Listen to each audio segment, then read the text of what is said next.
Πάλι θα αποτολμήσω επαφή με τους γιατρούς. Ασθενήν έχουμε, ή στο γύψο τον βάλαμε. Don't fight against the doctor. Sometimes the doctor gives you medicine you don't like.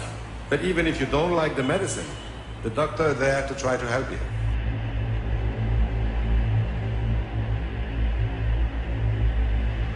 Η ιστορία, είπαν κάποτε, έχει αυτή την αναθεματισμένη συνήθεια να επαναλαμβάνεται, σαν φάρσα.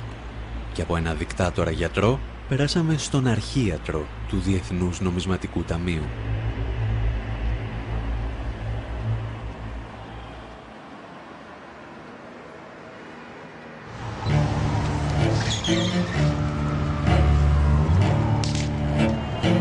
Οφείλουν όλοι να αγωνιστούν, ξέροντας ότι ή το έθνος θα εξαφανίσει την υπερχρέωση της χώρας ή η υπερχρέωση θα αφανίσει το έθνος.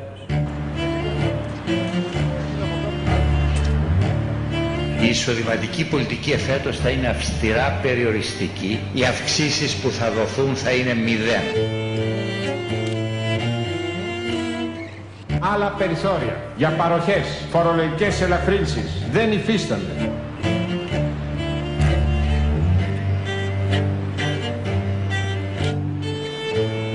Πρέπει να συμμαζέψουμε τη δημόσια δαπάνη, πρέπει να νοικοκυρέψουμε τα του οίκου μας και αυτά δεν γίνονται με τις δικές σας ακάλυπτες επιταγές μοιρασιών και παροχών σε μια τέτοια εποχή κρίσης.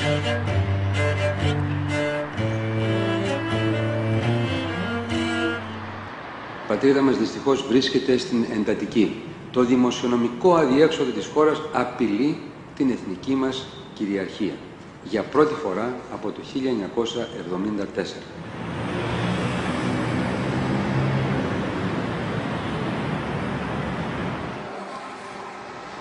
Μέσα σε σχεδόν 40 χρόνια, 2 κόμματα, 3 πολιτικές οικογένειες και ορισμένοι επιχειρηματίες οδήγησαν τη χώρα στη χρεοκοπία.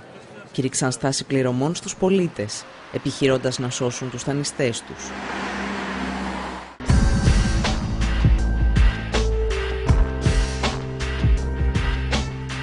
Οι τσάροι της οικονομίας, ύστερα από δεκαετίες σχεδόν συνεχούς λιτότητας, παρουσίαζαν την Ελλάδα σαν τοπική οικονομική υπερδύναμη.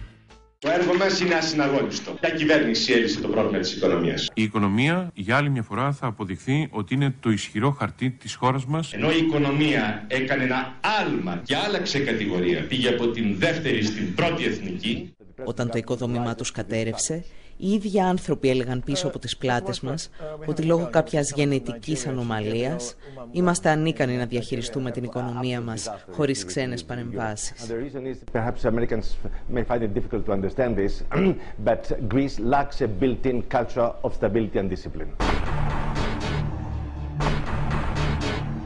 Η κυβέρνησή μας αποκαλούσε κοπρίτες και οι δανειστές μας γουρούνια, όπως άλλωστε και όλες τις χώρες της Ευρωπαϊκής Περιφέρειας. Και οι υπουργοί σε όλες αυτές τις χώρες προσπαθούσαν να μας πείσουν ότι τα φάγαμε μαζί τους. I accept that there were failures in the political system, but let's be fair about it. We all partied.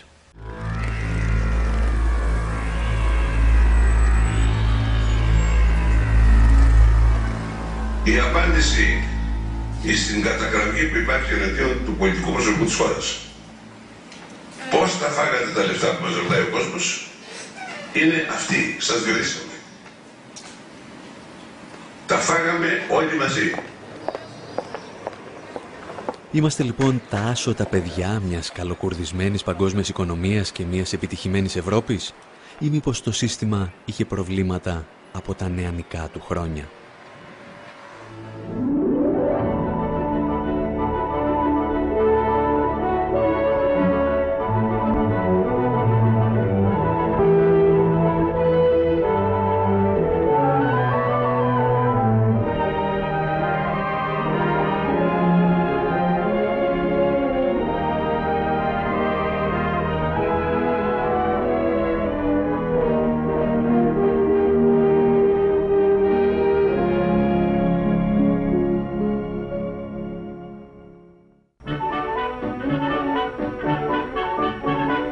Η μεταπολεμική περίοδος της παγκόσμιας καπιταλιστικής οικονομίας μπορεί να χωριστεί στα δύο, κατά τη γνώμη μου.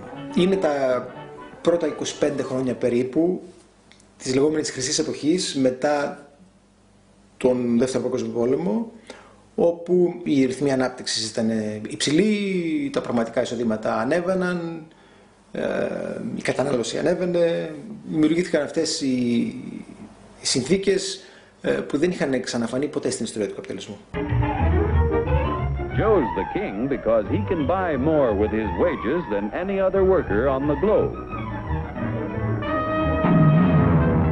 There's no such thing as a crisis-free capitalism. So there's going to be a crisis somewhere.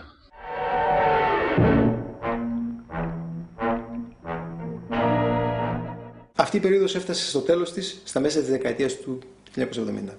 Από εκεί και πέρα μπήκαμε σε μια άλλη περίοδο χαμηλής ανάπτυξης, συχνών κρίσεων, χαμηλής ανόδου του εργατικού εισοδήματος, αν ανέβαινε αυτό, συχνά υψηλής ανεργίας, μιας γενικότερης δυστοκίας, δηλαδή των όριμων καπιταλιστικών χωρών όσον αφορά τη διαδικασία της συσσόρευσης.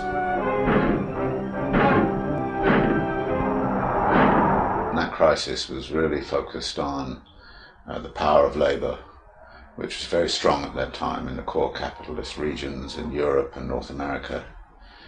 And the result of that was there were a lot of pressures on wages.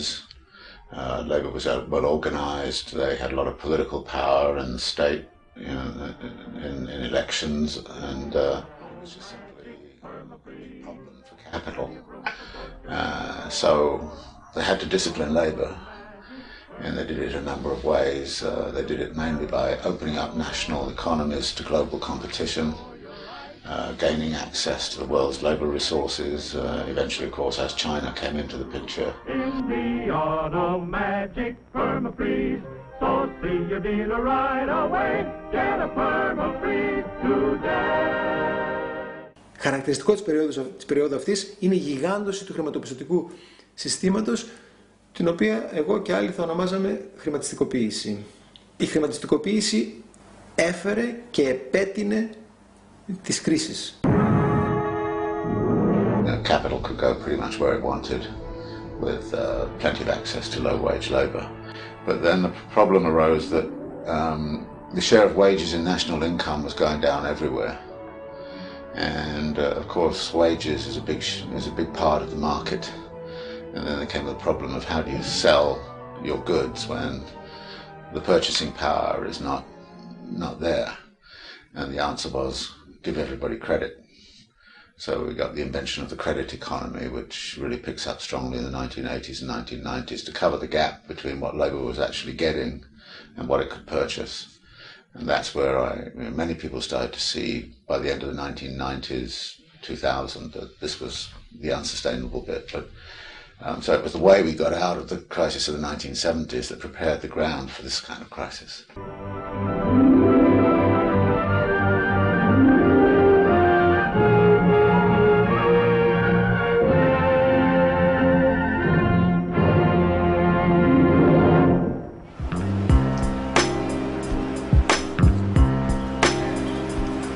Όταν θα σκάσει η φούσκα στην αμερικανική αγορά ακινήτων, το χρηματοπιστωτικό σύστημα φτάνει στα όρια της ολοκληρωτικής κατάρρευσης.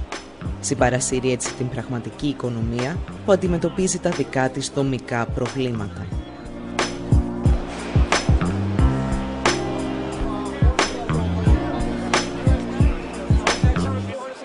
Τα κράτη παρεμβαίνουν πυροσβεστικά. Ρίχνουν χρήματα των φορολογούμενων για να διασώσουν τις τράπεζες και να τονώσουν τη ζήτηση. Η χρηματοπιστωτική κρίση μετατρέπεται έτσι σε δημοσιονομική και οι ίδιες οι τράπεζες που διασώθηκαν από τους φορολογούμενους αποφασίζουν να δαγκώσουν το χέρι που τις βοήθησε, ποντάροντας τη χρεοκοπία των κρατών. Η κερδοσκοπία επιδεινώνει την κατάσταση και για την Ελλάδα, μόνο που αυτή τη φορά είναι κάτι πιο βαθύ που μας λερώνει.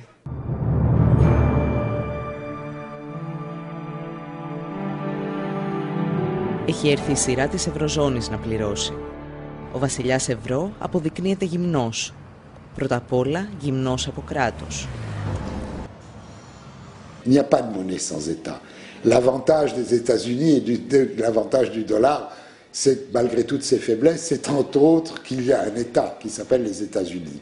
L'Europe, elle, n'existe pas. L'Europe, il n'y a pas d'Europe politique. C'est-à-dire il n'y a pas de légitimité d'un pouvoir politique en Europe transnational. À mon avis, la zone euro n'est pas viable. Σε αντίθεση με τις Ηνωμένες Πολιτείες, όπου η Ομοσπονδιακή Κυβέρνηση και η Κεντρική Τράπεζα επεμβαίνουν για να περιορίσουν τις ανισότητες μεταξύ των πολιτιών, η Ευρωζώνη τις γιγαντώνει. Δημιουργεί έτσι τους φτωχούς συγγενείς, τα γουρούνια της Ευρωπαϊκής Ενοποίησης. Η Ευρωζώνη έχει χωριστεί πεντακάθαρα πλέον σε κέντρο και περιφέρεια. Η κρίση είναι εντονότατη στην περιφέρεια, είναι στον αλφα βαθμό κρίση της περιφέρειας. Ο μεγάλος κερδισμένος του ευρώ ως τέτοιου νεονομίσματος είναι φυσικά οι χώρες του κέντρου και κυρίως η Γερμανία. Η ανταγωνιστικότητα άρχισε να διαφέρει πάρα πολύ και οι χώρες της περιφέρειας συστηματικά έχασαν ανταγωνιστικότητα. Αυτό λοιπόν ήταν μια άμεση απόρρεια του ευρώ.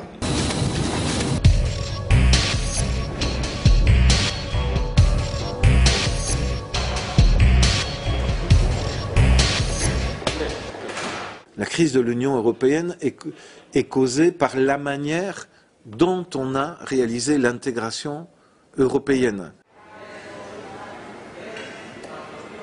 La Grèce, c'est comme si vous mettez dans un ring un Cassius Clay, champion du monde poids lourd, avec un poids plume, et vous lui dites allez démarrer la bataille et on va voir quel est le meilleur qui va gagner. Γιατί όμως οι χώρες της περιφέρειας υπολείπονται τόσο σε ανταγωνιστικότητα και κυρίως γιατί η ψαλίδα ανοίγει συνεχώς?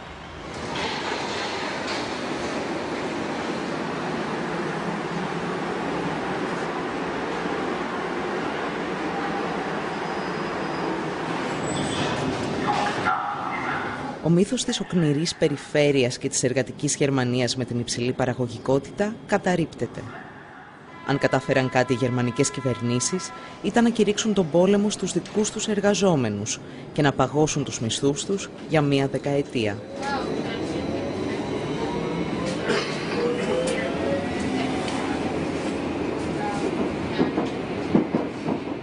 Also wir haben in den letzten Jahren Lohnstückkostensteigerungen in nominalen Größen in dem Umfang von 7% gehabt.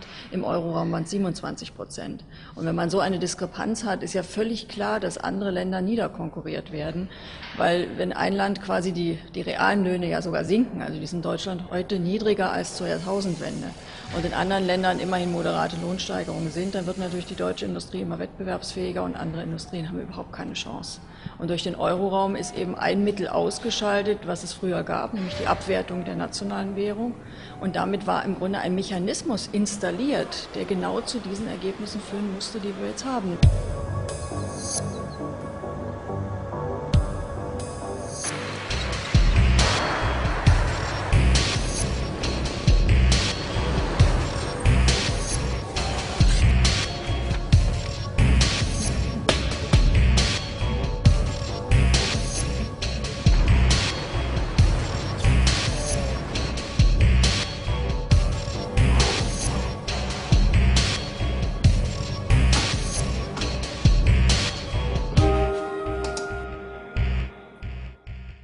Η απώλεια ανταγωνιστικότητας φάνηκε με δύο τρόπους. Και οι δύο εκ των οποίων ήταν αποφασιστικοί για την κρίση. Ο πρώτος ήταν πολύ μεγάλα ανοίγματα στις τρέχουσες συναλλαγές. Η Ελλάδα δε είχε το μεγαλύτερο όλων. Όταν δεν μπορείς να ανταγωνιστείς, οι συναλλαγές σου με τον υπόλοιπο κόσμο αρχίζουν και γίνονται ελληματικές. Το έλλειμμα λοιπόν της Ελλάδας είναι τρομακτικό. Αλλά ήταν κάτι που είδαμε και στις υπόλοιπες χώρες της περιφέρειας. Αυτό λοιπόν ήταν το ένα φαινόμενο. Συναφές με αυτό το φαινόμενο ήταν η συσσόρευση χρέους. Διότι όταν έχεις αυτά τα ελλείμματα, κάπως πρέπει να τα χρηματοδοτήσεις. La Grèce est un parent pauvre dans cette Union européenne. La Grèce est un pays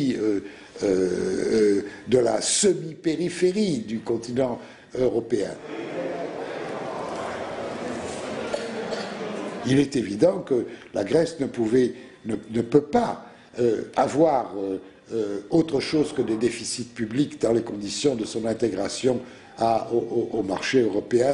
Je ne veux pas discuter de la question les Grecs sont-ils paresseux, ça c'est du racisme pur et simple.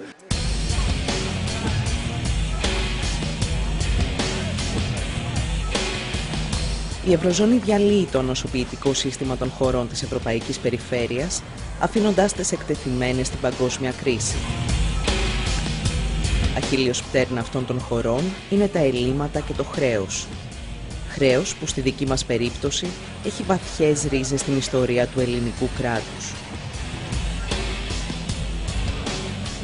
Συνεχώς η χώρα μας μέσα από τη διάρκεια της Επανάστασης άρχισε τα πρώτα δάνεια και από τότε μέχρι τώρα συνεχώς δανείζεται με μία εξαίρεση. Κατάφερε η Ελλάδα σε μια περίοδο ακμής της, το λέω ειρωνικά, να δανείσει. Στην περίοδο της κατοχής δάνεισε τη Γερμανία.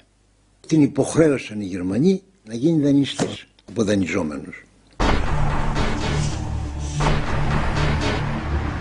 Από τη γερμανική κατοχή και μετά, η χώρα επιστρέφει στον παραδοσιακό της ρόλο, του δανειζόμενου. Και το δημόσιο χρέος, με τη σημερινή μορφή του, απογειώνεται από τη δεκαετία του 80. Η διατήρηση του δημόσιου δανεισμού σε ψηλά επίπεδα στην Ελλάδα έχει να κάνει με την κοινωνική και την ταξική δομή της Ελλάδας και με την μορφή που πήρε η οικονομία της τις τελευταίες δεκαετίες. Έχει να κάνει με την συστηματική αδυναμία του κράτους να φορολογήσει με αποτελεσματικό και στοιχειωδώς δίκαιο τρόπο. Ο Ανδρέας Παπανδρέου χτίζει το απαιτούμενο κοινωνικό κράτος, αλλά ταυτόχρονα μειώνει τη φορολογία ανώνυμων εταιριών και υψηλών εισοδημάτων. Υιοθετεί τις προβληματικές επιχειρήσεις σώζοντας θέσεις εργασίας. Κυρίως όμως σώζει τους ιδιοκτήτες τους. Το δημόσιο έλλειμμα αυξάνεται κατά πολύ. Μαζί του αυξάνεται και το δημόσιο χρέος. Η κυβέρνηση Μητσοτάκη συνεχίζει το δανεισμό. Το Μάστριχτ επιβάλλει τις αγορές ως μέσο κάλυψης των ελλημάτων, απαγορεύοντας άλλες δυνατότητες δημιουργίας χρήματος. Το χρέος εκτοξεύεται με το μεγαλύτερο μέσο ετήσιο ρυθμό ανόδου στην ελληνική ιστορία. Ο Κώστας Σιμίτης έχει περισσότερη τύχη. Τον βοηθούν η δημιουργική λογιστική, η πτώση των ευρωπαϊκών επιτοκίων και η άνοδος των ρυθμών μεγέθυνσης. Έτσι, κρύβει κάτω από το χαλί τις βραδιφλεγείς βόμβες που ο ίδιος θέτει στο χρέος. Το ποσοστό του χρέους φαίνεται να υποχωρεί ελάχιστα. Ο Κώστας Καραμανλής μειώνει τη φορολόγηση του κεφαλαίου κατά 10 ολόκληρες μονάδες. Μέτρα σαν κι αυτό επιταχύνουν την κατάρρευση της οικονομίας. Το χρέος εκτινάσεται και πάλι. Τη σκητάλη παίρνει ο Γιώργος Παπανδρέου για να ρίξει τη χώρα στην αγκαλιά των ξένων δανειστών. Στο τέλος της εφαρμογής του μνημονίου, το δημόσιο χρέος θα αγγίζει το 167% του ακαθάριστου εθνικού προϊόντος.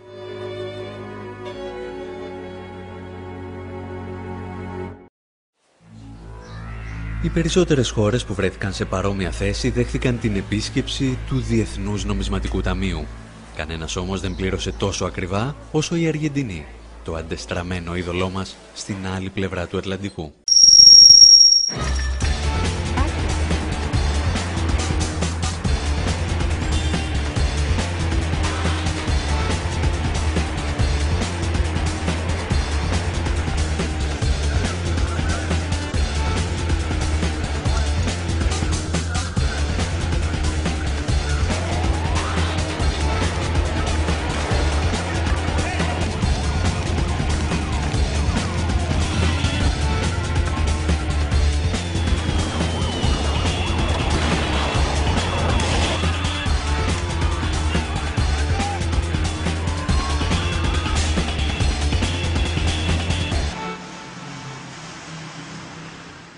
Η Αργεντινή θα πέσει στην παγίδα του χρέους μαζί με την Ελλάδα το 1824 με τα πρώτα βρετανικά δάνεια.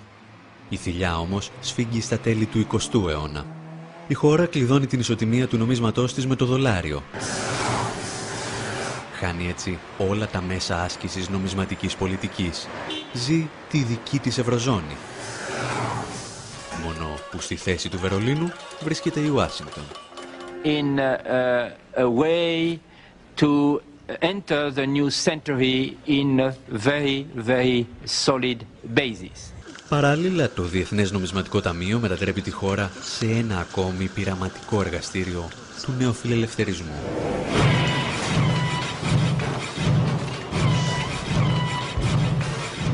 First of all, the IMF played a signature role in creating the crisis in Argentina, driving the same policies of deregulation and privatization that lead to immense corporate profits, but that really destroy the finances of a state.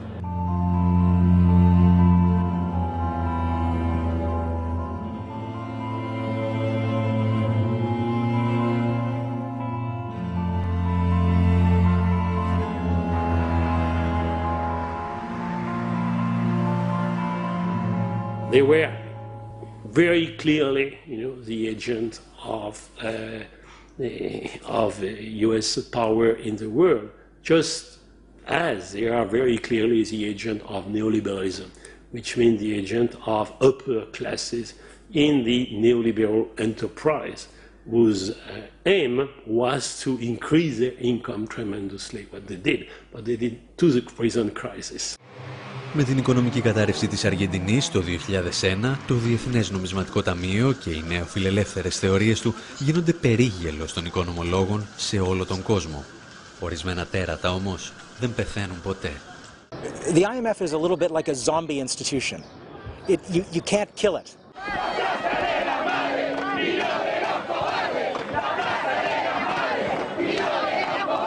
The IMF has re-emerged as a player in quote-unquote bailing out countries that get into trouble, imposing austerity conditions as is happening across Europe and in a vicious and terrifying way in Greece. And there's no sense whatsoever that this institution has learned anything from the experience of Argentina.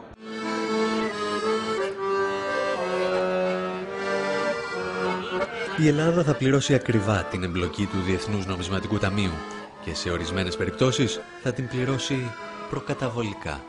The irony of this promise is that in the new arrangement, this increase, Greece is going to put $2.5 billion in there. I think that's only a fiat monetary system worldwide can come up and have Greece help bail out Greece and be prepared to bail out even other countries. Ενώ η Αργεντινή είχε να αντιμετωπίσει μόνο το Διεθνές Νομισματικό Ταμείο, η Ελλάδα μετατράπηκε σε υπηρέτη δύο αφεντάδων. Γιατί στην Ευρώπη το νεοφιλελεύθερο εγχείρημα είχε αναλάβει να προωθήσει και η Ευρωπαϊκή Κεντρική Τράπεζα. The European Central Bank was a tool, in the imposition of neoliberal policies in Europe. Είναι κωμικοτραγικό να το βλέπει κανείς, αλλά το Διεθνές Νομισματικό Ταμείο στην περίπτωσή μας, στην ελληνική περίπτωση, ήταν πιο μαλακό από την Ευρωπαϊκή Ένωση.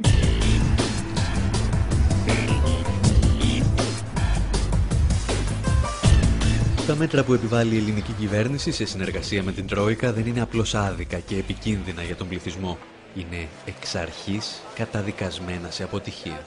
Έχουν τραγικά αποτελέσματα για το επίπεδο ζωής και την καθημερινή ζωή των πολλών και είναι άκρως απίθανο να έχουν θετικό αποτέλεσμα όσον αφορά την οικονομία συνολικότερα και τον τρόπο αντιμετώπισης του χρέους.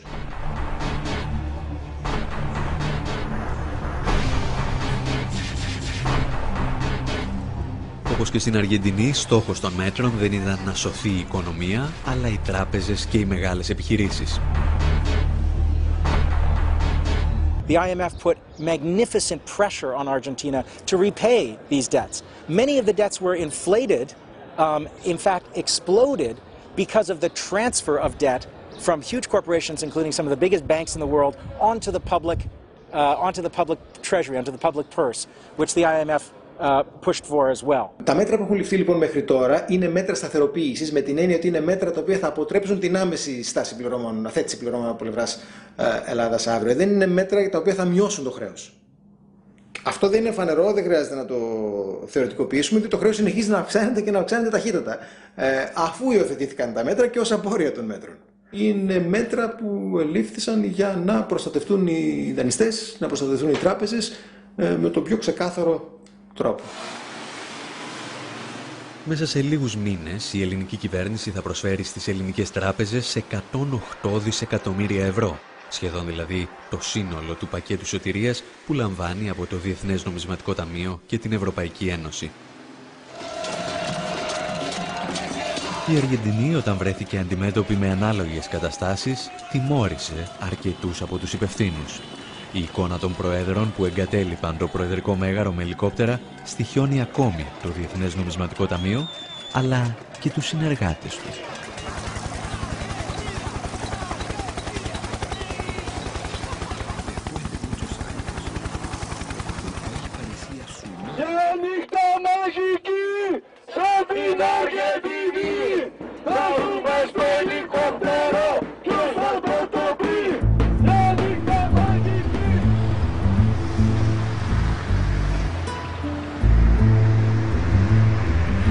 Έτος 1 μετά Δουνουτού.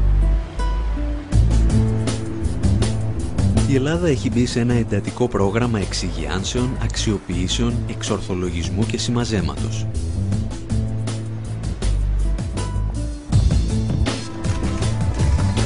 Τα στελέχη της Τρόικας έχουν εγκατασταθεί για τα καλά στην πρωτεύουσα και υπαγορεύουν την πολιτική τους μέσω ενός αντισυνταγματικού μνημονίου. A landmark has certainly been the pension reform, but the main question now is to be able to align wages and productivity.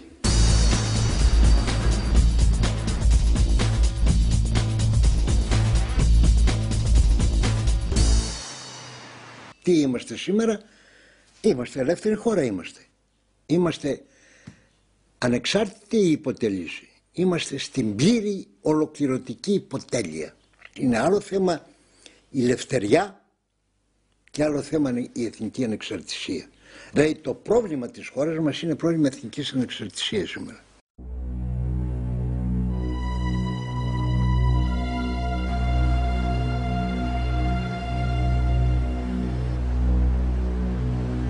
Σε αγαστή συνεργασία με τους ξένους δανειστές της, η κυβέρνηση στρέφεται εναντίον των πολιτών με την επιβολή σκληρής λιτότητας.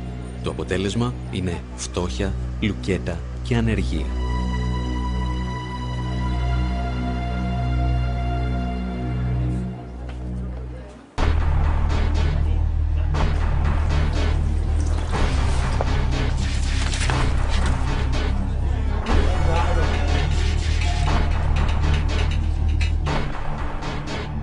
Ήδη εμείς αντιμετωπίζουμε το κέντρο της Αθήνας σαν να βρίσκεται σε μια ανθρωπιστική κρίση. Έχουμε όλα τα χαρακτηριστικά. Ανθρώπους που πεινάνε, άστεγους, ανθρώπους που δεν έχουν φάρμακα και γιατρό, ανθρώπους που περιφέρονται στις πλατείες. Δεν είναι πολύ διαφορετική από αυτό που βλέπουμε σε πόλεις του τρίτου κόσμου. Και σκεφτείτε ότι εμείς βλέπουμε τους πιο φτωχούς των φτωχών. Υπάρχουν άνθρωποι που έχουν ακόμα κάποια ασφαλιστικά δικαιώματα, αλλά δεν φτάνουν. Ή όπως χαρακτηριστικά μου είπε μια μικροσυνταξιούχος, μια γυναίκα των 500 ευρώ που ήρθε εδώ, ότι ή θα πάρω τα φάρμακα ή τα τρόφιμα και τα δύο δεν μπορώ. Τα μέτρα της κυβέρνησης δεν υποβαθμίζουν απλώς το επίπεδο διαβίωσης των πολιτών. Απειλούν ευθέως την ίδια τους τη ζωή.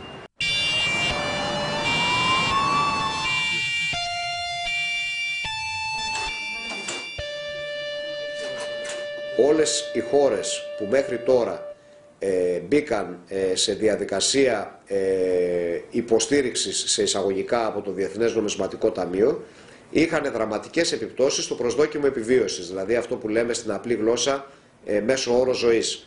Είχαμε περιπτώσεις χωρών που μετά την περιπέτειά τους αυτή ο μέσος όρος ζωής έπεσε 5 και 10 χρόνια. Με τις περικοπές αυτές που αντιμετωπίζουμε τώρα είναι σαφές ότι θα έχουμε μια μεγάλη μείωση στο προσδόκιμο επιβίωσης.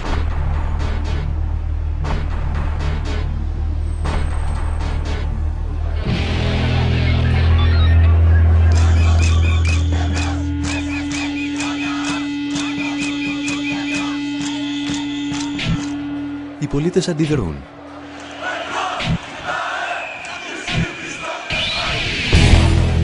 Και η κυβέρνηση καταστρατηγεί ακόμη και τις βασικές αρχές της αστικής δημοκρατίας.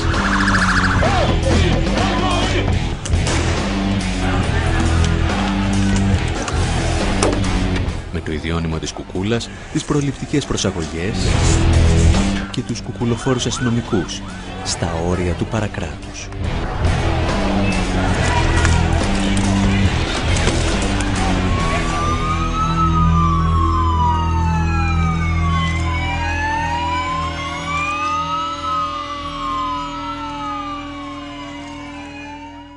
Les crises se soldent toujours par des mesures antisociales, antipopulaires, qui peuvent être extrêmement brutales. Et ça fait partie naturellement des moyens pour le capitalisme de redresser la situation. Son problème, c'est de les faire accepter. Voilà. Son problème, c'est de les faire accepter en usant de violence. Με αφορμή το έκτακτο δελτίο οικονομικής θυέλλης, η δημοκρατία δίνει τη θέση της στη χρεοκρατία.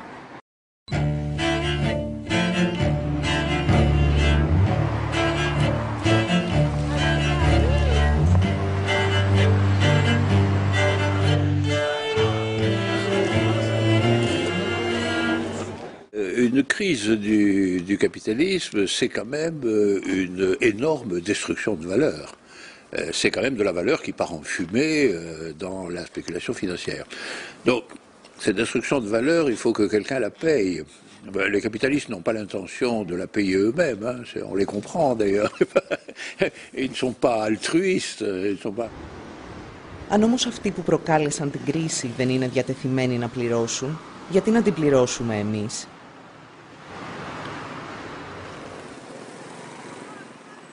Στην παγκόσμια ιστορία, δεκάδες χώρες αρνήθηκαν με επιτυχία να πληρώσουν χρέη για τα οποία δεν ευθύνονταν οι πολίτες. Το διεθνές δίκαιο προσφέρε συχνά βέλη στη φαρέτρα τους. Ένα από αυτά ήταν η έννοια του απεχθούς χρέους.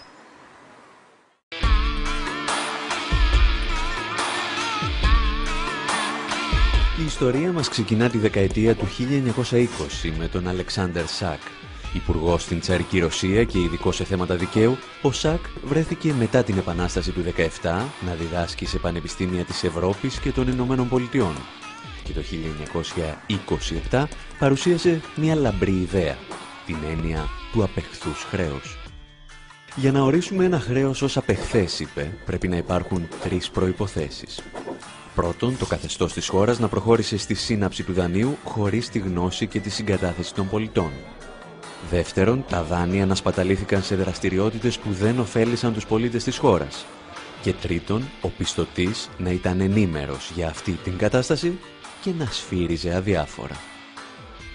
Οι προτάσεις του Σακ ακούγονται προοδευτικές, εάν όχι επαναστατικές. Στην πραγματικότητα, εκείνη την εποχή εξυπηρετούσαν τα συμφέροντα μιας αναδυόμενης υπερδύναμης, των Ηνωμένων Πολιτειών. Οι Ηνωμένες Πολιτείες είχαν χρειαστεί την έννοια του απεχθούς χρέους από το 1898, όταν κέρδισαν τον Ισπανοαμερικανικό πόλεμο και προσάρτησαν την Κούβα. Το πρόβλημα ήταν ότι μαζί με το νησί προσάρτησαν και το λογαριασμό που άφηνε πίσω του το απικιακό καθεστώς της Ισπανίας. Και επειδή η Ισπανική απικιοκρατία κράτησε 4 αιώνες, από τη στιγμή δηλαδή που ο Κολόμβος πάτησε το πόδι του στην Αμερική μέχρι το 1898, το χρέος ήταν ελαφρώς μεγάλο. Οι Ηνωμένες Πολιτείες δεν σκόπευαν φυσικά να πληρώσουν τα σπασμένα των προηγούμενων καθεστώτων. Αποφάσισαν ότι το χρέος της Κούβας είναι απεχθές, οπότε αρνήθηκαν να το πληρώσουν. Μια παρόμοια ιστορία είχε να διηγηθεί και το Μεξικό μερικές δεκαετίες νωρίτερα, όταν ο Δημοκρατικός στρατός ανέτρεψε το καθεστώς του αυτοκράτορα Μαξιμίλιαν του Πρώτου, αποφάσισε ότι το χρέος που είχε δημιουργηθεί ήταν απεχθές. Ο Μαξιμίλιαν είχε δανειστεί υπέρογκα ποσά με ληστρικά επιτόκια προκειμένου να αντιμετωπίσει τις εξεγέρσεις εναντίον του. Και επειδή χρώσταγε πολλά, τόσο στους δανειστές του, αλλά κυρίως στο λαό του Μεξικού, τον έστησαν στα 10 μέτρα και τον εκτέλεσαν. Τα περισσότερα παραδείγματα απεχθούς χρέους του 19ου αιώνα και των αρχών του 20ου φαίνεται να αφορούν υποανάπτυκτες χώρες της Αμερικανικής Υπήρου. Στην πραγματικότητα, πίσω από όλες τις αποφάσεις για πάυση πληρωμών βρισκόταν μια ανερχόμενη υπερδύναμη, οι Ηνωμένες Πολιτείες. Και αυτή η υπερδύναμη θα φέρει την έννοια του απεχθούς χρέους και στον 21ο αιώνα.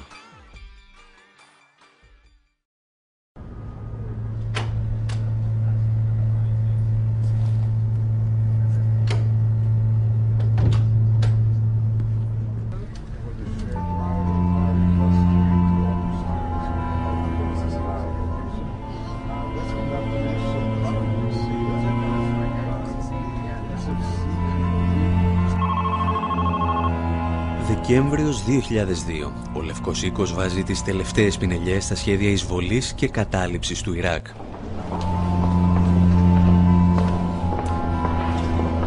Πριν ηχήσουν όμως τα όπλα, οι Αμερικανοί αξιωματούχοι προετοιμάζονται για την επόμενη ημέρα από την ανατροπή του Σαντάμ Χουσέιν. Το State Department γνωρίζει ότι θα κληθεί να διαχειριστεί το τεράστιο δημόσιο χρέος του Ιράκ και γι' αυτό θέλει να αποδείξει ότι είναι απεχθές.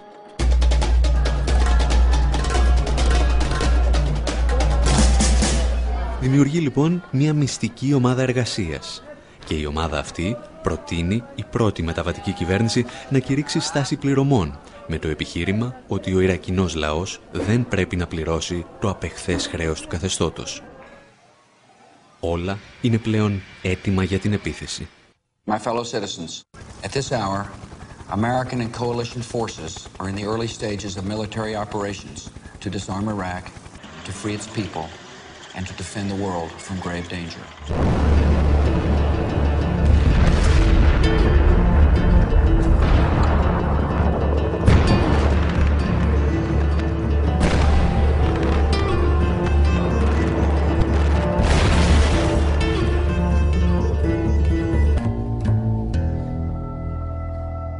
Rappelez-vous, en 2003, les États-Unis, avec leurs alliés, envahissent l'Irak. C'était en mars 2003. Et 3 semaines plus tard, le secrétaire au Trésor des États-Unis convoque ses collègues du G8 à Washington et leur dit « La dette de Saddam Hussein est une dette odieuse. Le régime de Saddam Hussein est un régime dictatorial. Nous devons renoncer à récupérer cette dette odieuse. Le nouveau régime qui va venir en Irak doit être libéré du poids de cette dette. »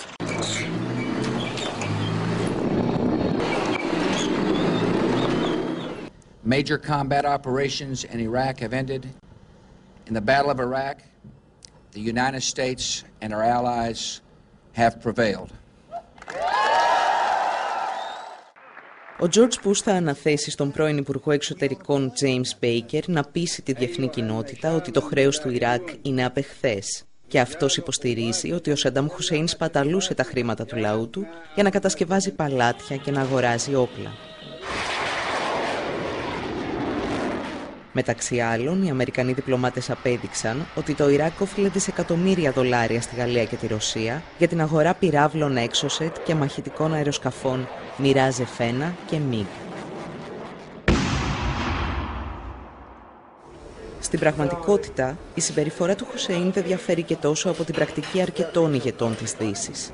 Τα παλάτια είναι για τον αραβικό κόσμο ότι οι Ολυμπιακοί αγώνες για τη Δύση. Μια επίδειξη οικονομικής αλλά και γεωπολιτικής κυριαρχίας.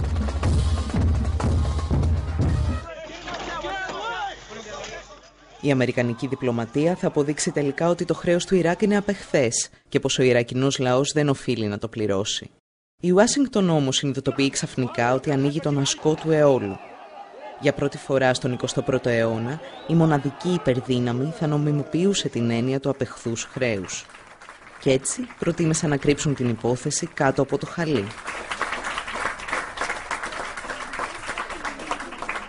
Finalement, les autres pays ont dit OK, on supprime 80% de la dette irakienne au sein du club de Paris, mais ils ont dit s'il vous plaît, n'utilisez pas officiellement la notion de dette odieuse parce que si on utilise cette notion, d'autres pays vont faire appel à la jurisprudence. Par exemple, Congo va dire la dette de Mobutu, il ne faut pas la rembourser. Les Philippines vont dire la dette du dictateur Marcos, on ne veut pas la rembourser. L'Afrique du Sud va dire la dette de l'apartheid, nous ne voulons pas la rembourser. Donc, pour éviter une contagion, si vous voulez, une extension de la notion de dette odieuse dans les années 2000, on a pris une solution, une décision ad hoc qui concerne l'Irak. Mais pour nous, c'est clairement la démonstration que la doctrine de la dette odieuse s'applique. I think would be a mistake for Iraq to continue to be burdened by the sins of a deposed dictator. Οι Ηνωμένες Πολιτείες θα συνεχίσουν να βοηθούν το Ιράκ να διαγράψει παλιές οφειλές. Κανένας όμως στην Ουάσιγκτον δεν θέλει πλέον να ακούει τις λέξεις απεχθές χρέος.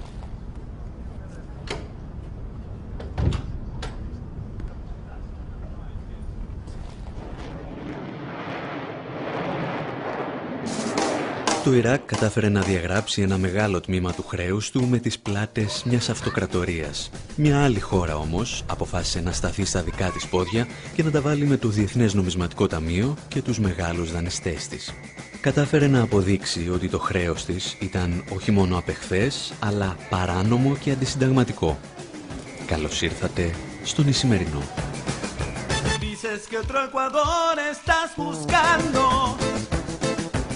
Que nuestros compatriotas no estén emigrando. No hace mucho tiempo que esto no pasaba en mi nación, por eso sé que tú vas a ganar. Vota por el mejor.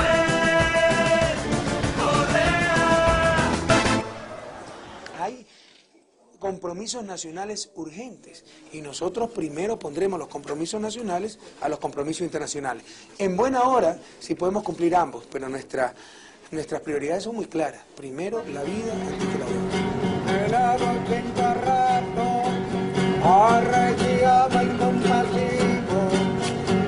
Lo sentía frío adentro, frío afuera y todo así.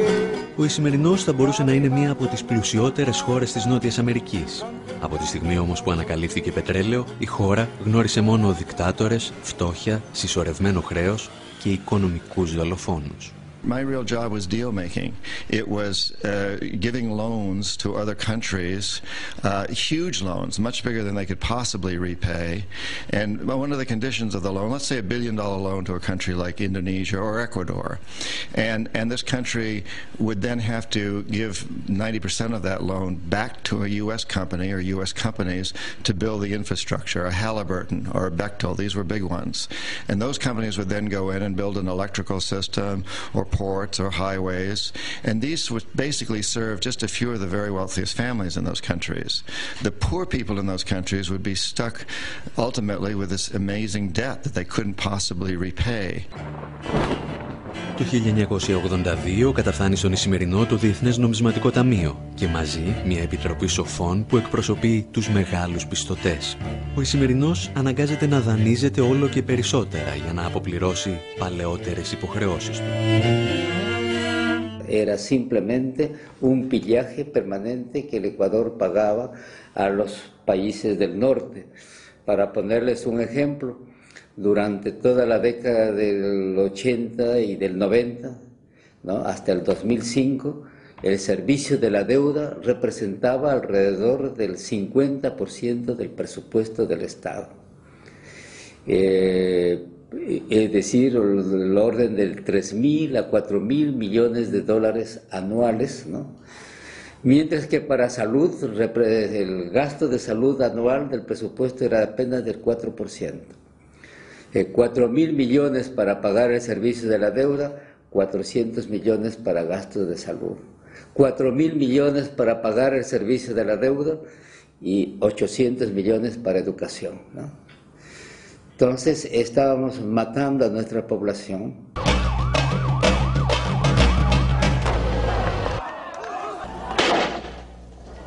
Ο Ισημερινός εξεγείρεται. Η κρίση φαίνεται προς στιγμή να ελέγχεται όταν αναλαμβάνει ο Λούτσιο Γκουτιέρες, ο οποίος υπόσχεται κοινωνικές παροχές. Παρουσιάζεται σχεδόν σαν σοσιαλιστής, αλλά μόλις αναλαμβάνει καθήκοντα, κλείνει νέα συμφωνία με το Διεθνές Νομισματικό Ταμείο και επιβάλλει μέτρα εξοντωτικής λιτότητας. Οι πολίτες αποφασίζουν ότι πρέπει να φύγει, με το ίδιο μέσο μεταφοράς που χρησιμοποιούσαν και οι πρόεδροι της Αργεντινής, με ελικόπτερο.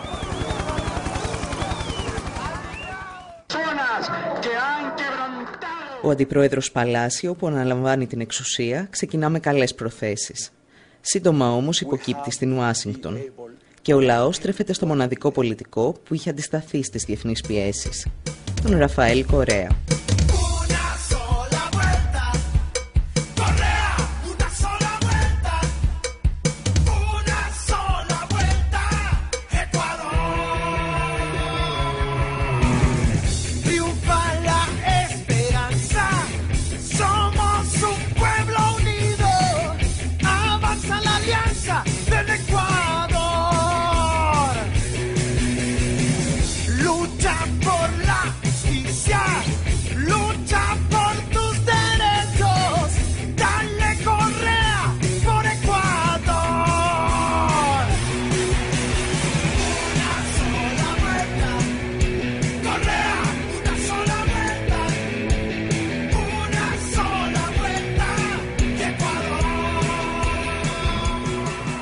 Ο Κορέα έχει σπουδάσει οικονομικά στην Ευρώπη και στις Ηνωμένες Πολιτείες και γνωρίζει πολύ καλά πώς μπορείς να αντιμετωπίσεις την Παγκόσμια Τράπεζα και το Διεθνές Νομισματικό Ταμείο αν έχεις την πολιτική βούληση. C'était en 2005, quand il était ministre des Finances, Rafael Correa a dit « Ce n'est pas normal que le supplément de revenus pétroliers qui arrive dans les caisses du pays reparte entièrement au remboursement de la dette. C'est injuste pour la population. » Et il a dit « 80% des revenus pétroliers doivent être destinés à améliorer les dépenses sociales dans l'éducation, dans la santé, dans la création d'emplois.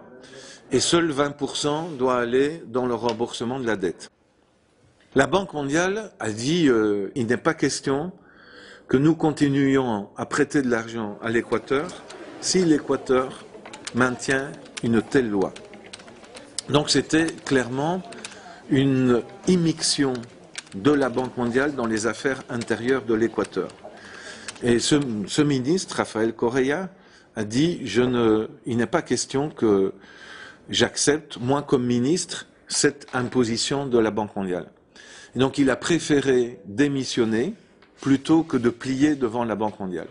Ça l'a rendu extrêmement populaire.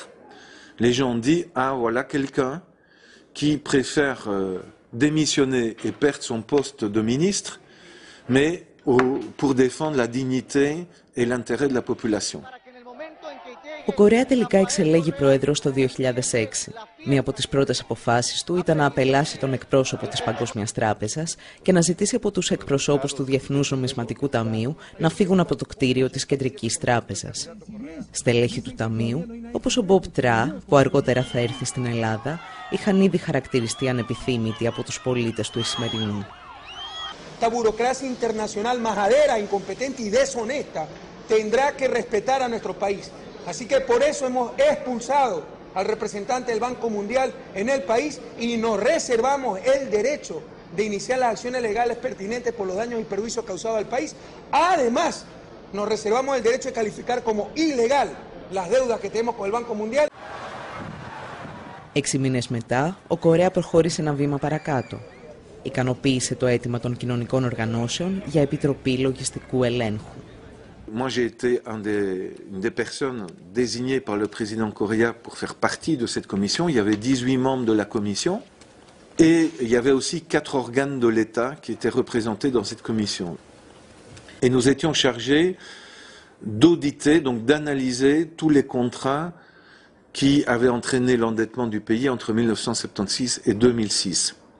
Nous avons travaillé 14 mois et nous avons analysé les dettes de l'Équateur sous la forme de bons. Nous avons analysé les dettes à l'égard du Fonds monétaire international, de la Banque mondiale et d'autres organismes internationaux, et nous avons analysé les dettes de l'Équateur à l'égard d'autres pays, à l'égard de la France, du Japon, de l'Allemagne, et enfin les dettes intérieures publiques de l'Équateur.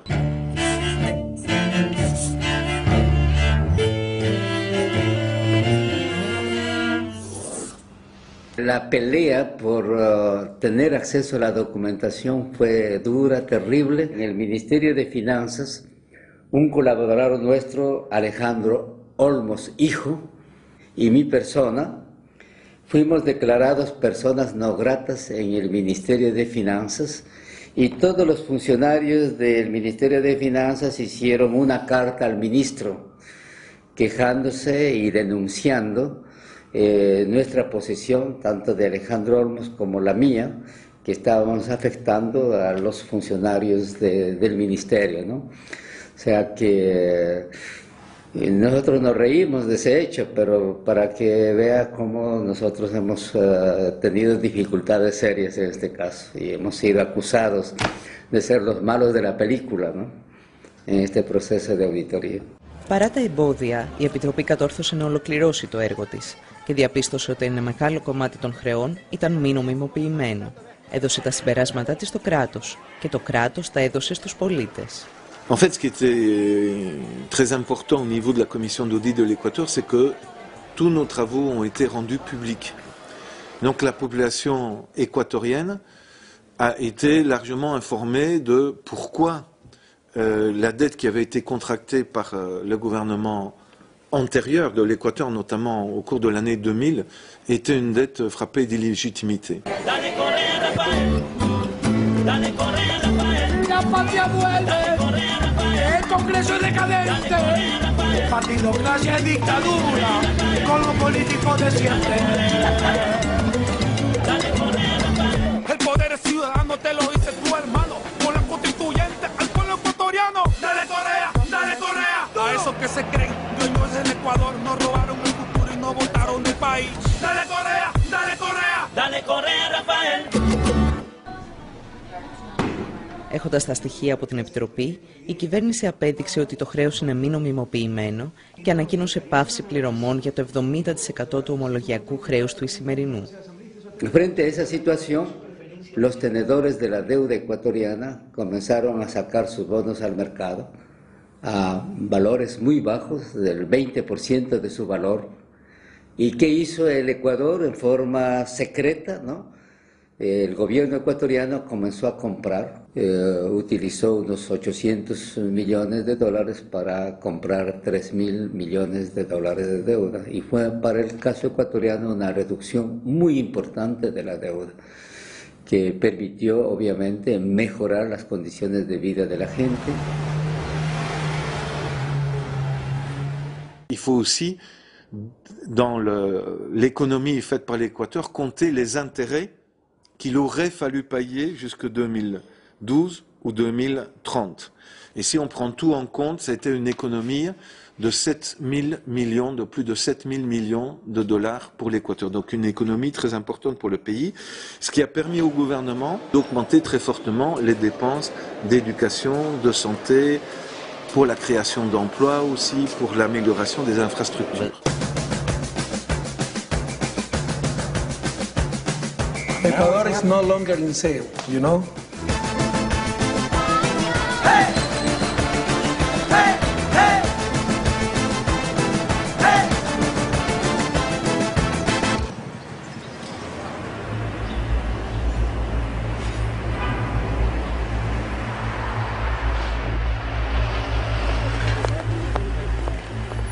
Στην Ελλάδα, ιστορικοί, οικονομολόγοι και αναλυτές χύνουν τόνους μελάνι καθημερινά για το πώς θα αντιμετωπίσουμε το δημόσιο χρέος. Υπάρχει όμως ένα ερώτημα, το οποίο λίγοι θέτουν. Χρωστά στα αλήθεια ο ελληνικός λαός όλα όσα του ζητούν?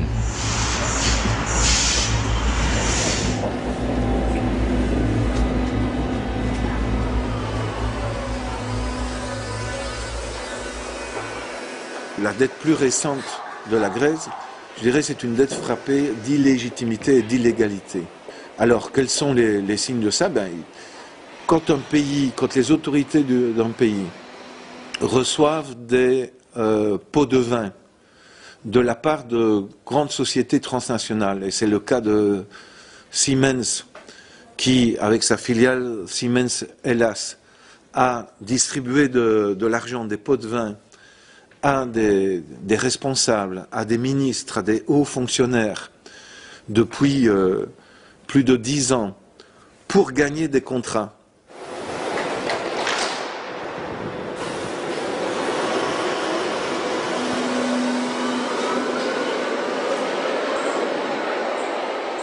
Là, on peut dire qu'il y a clairement une marque d'illégalité et d'illégitimité et que ces dettes-là doivent être mises en cause, c'est absolument évident pour moi. Η ελληνική δικαιοσύνη αποδείχθηκε λίγη στην υπόθεση Siemens και φάνηκε πολύ αργή και σε άλλες περιπτώσεις συμφωνιών πίσω από την πλάτη του λαού που αυξάνουν σήμερα τα νούμερα του χρέους.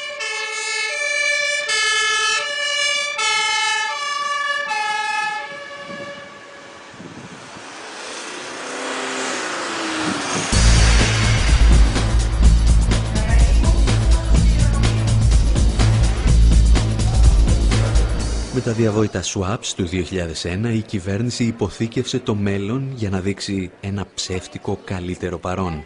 Εμφάνισε μικρότερο το χρέος της χώρας μετατρέποντας ένα δάνειο από γεν σε ευρώ με βάση παλαιότερες ισοτιμίες. Βοηθός της στο μαγείρεμα η Goldman Sachs που κέρδισε εκατομμύρια από αυτό το deal. I'm particularly concerned about the role of U.S. financial institutions, particularly Goldman Sachs, that as Greece got on the heroin of borrowed money, Goldman was the crack dealer.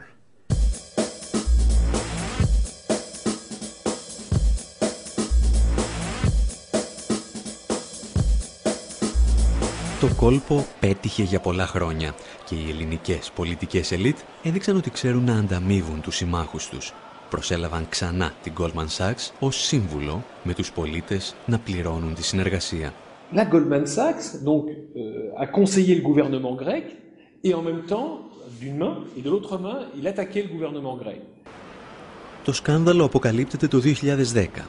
Λίγες ημέρες νωρίτερα, ένας πρώην υπάλληλος της Goldman Sachs είχε τεθεί επικεφαλής του Οργανισμού Διαχείρισης του Ελληνικού Δημόσιου Χρέους. Pour moi, c'est vraiment, c'est comme embaucher un criminel pour surveiller votre maison. Quelqu'un qui est un braqueur de banque, vous l'embauchez, il va surveiller votre maison. Voilà, c'est la même chose. Alors on peut se dire, effectivement, il connaît bien les autres braqueurs et il sait comment empêcher qu'on rentre dans votre maison. Mais ça n'a pas, objectivement, on se rend bien compte que c'est pas comme ça. Le risque est quand même plus grand que, un jour, il profite de votre absence pour tout piquer. Et qu'est-ce qui me garantit que ce personnage passé chez Goldman Sachs va gérer de façon optimale les affaires grecques? Αρκετές χώρες κατηγορούν την Ελλάδα για τις δοσοληψίες της με την Goldman Sachs. Συχνά όμως είναι οι ίδιες που χρησιμοποιούν τις επαφές τους με τις ελληνικές κυβερνήσεις για να πουλήσουν με το αζημίωτο τα αμυντικά συστήματά τους στη χώρα. Als Deutschland gerade ausgehandelt hat, dass Griechenland unterstützt wird vor einem Jahr, war ja eine der Grundbedingungen, dass auf jeden Fall die Importe von deutschen Rüstungsgütern nicht minimiert werden. Also Griechenland sollte sparen, sollte die Pensionen zusammenstreichen, sollte den Leuten alles aus der Tasche ziehen, aber die Rüstungsimporte, die sollten weiter finanziert werden. Und das zeigt natürlich auch schon die ganz klare Interessenlage. Also die deutsche Bundesregierung ist da im Grunde der Anwalt der großen Rüstungskonzerne und der Exportindustrie. Und die haben jetzt ein Interesse daran natürlich, dass sie trotzdem weiter exportieren können.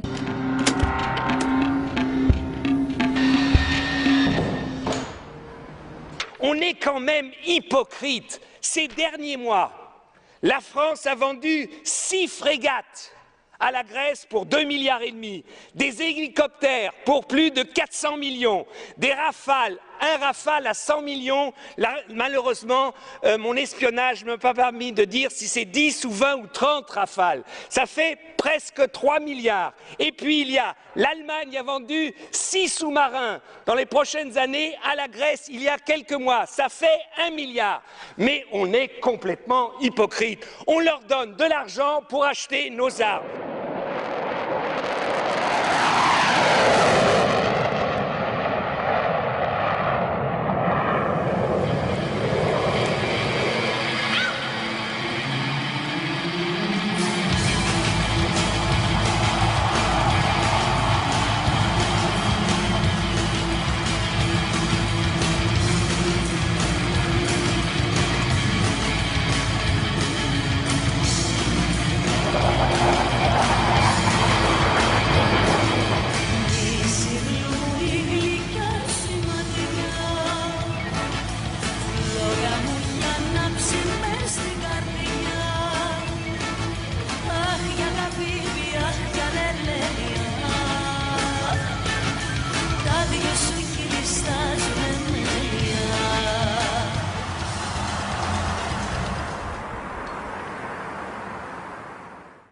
Μπροστά στην ευρωπαϊκή υποκρισία, εγκληματικές υποχωρήσεις συνοδεύουν εγκληματικές αποφάσεις. Πάντα με πρόσχημα το εθνικό καλό ή μια νέα μεγάλη ιδέα που άφησε πίσω της κατεστραμμένα ακίνητα και τεράστια χρέη. We have spent a lot of money. We have spent twice the money that I've spent in Sydney. I don't know about the... We'll know about the final cost after, of course, the end of the Olympic Games. You mentioned $1.2 billion for security. Where does that money come from? We have the money. It's Greek money, or is it from the Olympic Committee? Does some of it come from the United States? No, we're talking about Greek money now. We're talking about money that is more than we can afford, maybe. Mm-hmm. We're talking just about security.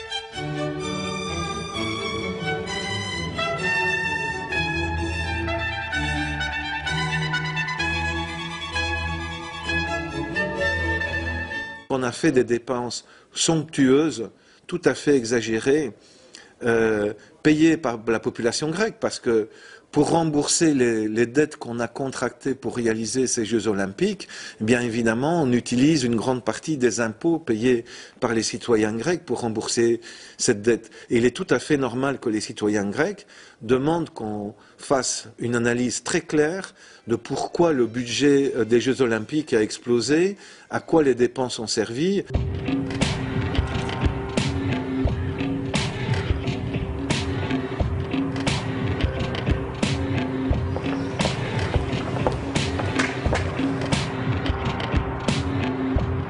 Οι Ολυμπιακοί Αγώνες και η σχέση διαφθοράς με εταιρείες όπως η Siemens και η Goldman Sachs αποτελούν την κορυφή του παγόβουνου συμφωνιών που κλείνονταν σε βάρος και εν αγνία των πολιτών. Υπάρχουν όμως και πολύ σημαντικότερα ζητήματα, τα οποία δεν αφορούν μόνο την Ελλάδα, αλλά όλες τις χώρες της ευρωπαϊκής περιφέρειας.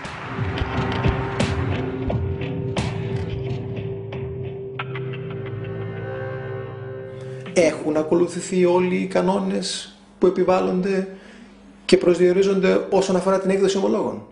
Υπάρχουν θέματα νομιμότητας όσον αφορά τις τράπεζες οι οποίες έχουν παίξει τον πρώτο ρόλο είτε στην πρωτογενή αγορά είτε στη δευτερογενή αγορά για την έκδοση των ομολόγων αυτών? Ποιες είναι αυτές οι τράπεζες, πώς αμείφθηκαν, με ποιους όρους μπήκαν σε αυτές τις διαδικασίες?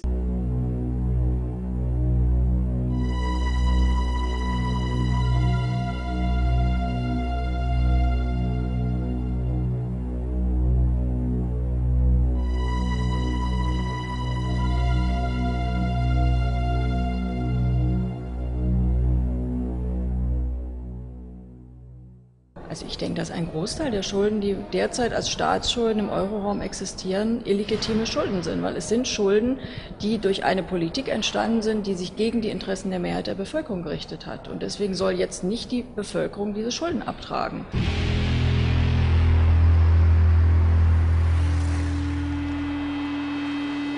Το παράδειγμα του Ισημερινού μας έδειξε πως όλες αυτές οι παράνομες ή απεχθείς συμβάσεις μπορούν να έρθουν στο φως μέσα από τη δημιουργία μιας επιτροπής λογιστικού ελέγχου.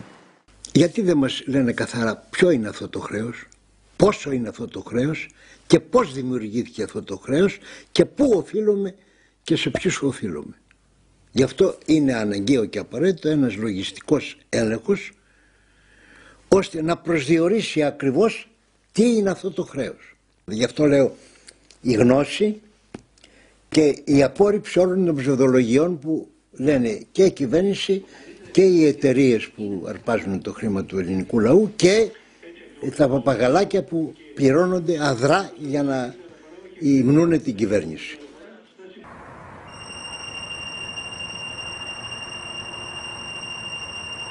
Ποιος θα φτιάξει όμως την Επιτροπή Λογιστικού Ελέγχου? Και κυρίως πώς θα εξασφαλίσουμε ότι δεν θα είναι μία ακόμα εξεταστική επιτροπή της Βουλής, φτιαγμένη από τους ανθρώπους που μας έφεραν σε αυτή την κατάσταση? Η Επιτροπή Λογιστικού Ελέγχου να μην είναι μια επιτροπή σοφών, δεν πρόκειται περί αυτού, γιατί αν σχηματιστεί απλώς μια επιτροπή σοφών, την οποία θα φτιάξει η κυβέρνηση, έστω και αν καλέσει ανθρώπους από το εξωτερικό, έστω και αν βάλει και ορισμένους από την μεμονωμένα άτομα από την κοινωνία των πολιτών κτλ., θα υπάρχει ο κίνδυνος να είναι ένα φερέφωνο. Los únicos que tienen autoridad moral y el derecho de demandar una auditoría es el pueblo, que es el que está sufriendo sus consecuencias, ¿no? Y es importante sensibilizar a toda la población, en este caso la población griega, a todas las organizaciones sociales griegas, para que se unan y en las calles demanden la auditoría, ¿no? Dans la situation grecque, effectivement, comme le Parti de la Nouvelle Démocratie ou le PASOK ont bénéficié eux-mêmes d'avantages en endettant le pays depuis une quinzaine d'années, et il est certain que ces partis voient très mal l'idée de faire un audit parce que leur responsabilité va être démontrée aux yeux de l'opinion publique. Donc ce qui doit se passer, c'est que l'opinion publique grecque doit se mobiliser, des organisations doivent aussi se mobiliser, des syndicats, la magistrature grecque, des intellectuels, des artistes. Les gens doivent faire connaître leur avis et faire monter la pression sur le pouvoir politique.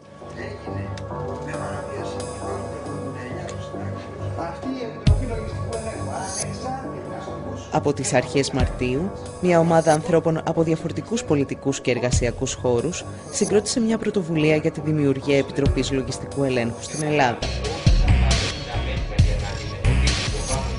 Ακαδημαϊκοί, συγγραφείς, καλλιτέχνες και συνδικαλιστές από ολόκληρο τον κόσμο στήριξαν αυτή την πρωτοβουλία.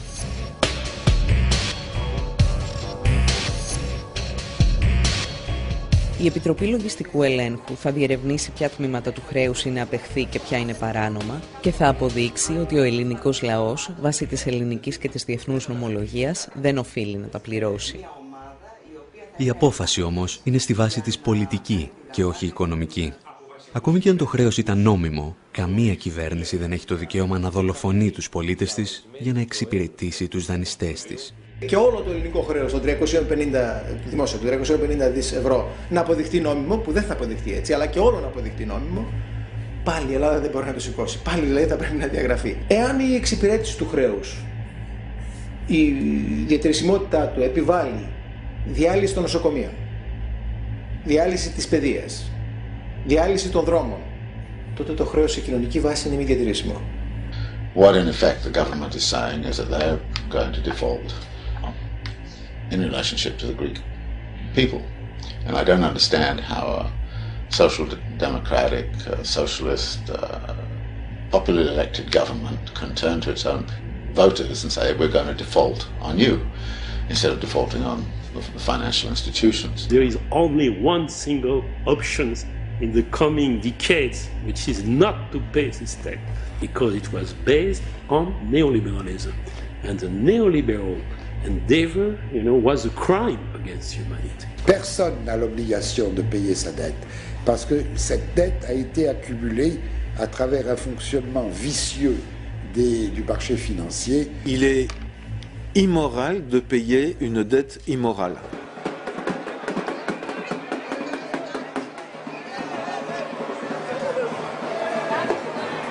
Η δημιουργία μιας Επιτροπής Λογιστικού Ελέγχου, εν τέλει, δεν είναι παρά ένα πολύτιμο όπλο σε μια μεγαλύτερη μάχη. Μια μάχη που θα διεξαχθεί με τους παραδοσιακούς όρους με τους οποίους διεξάγονται αυτές οι μάχες εδώ και αιώνες.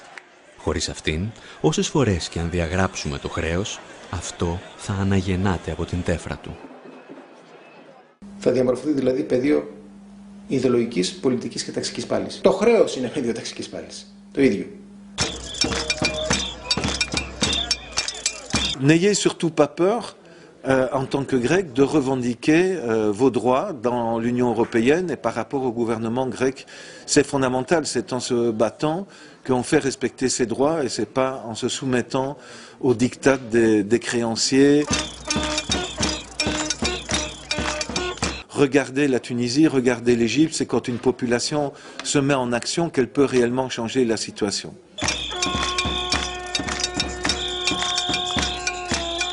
Να αποτινάξουμε από πάνω μας την υποτέλεια, να απελευθερωθούμε από το Διεθνές Νομισματικό Ταμείο, να απελευθερωθούμε από την Τράπεζα την Ευρωπαϊκή, να απελευθερωθούμε γενικά από την Τρόικα, η οποία είναι η οικονομική υποδούλωση της Ελλάδας. Τώρα είναι κρίσιμη στιγμή.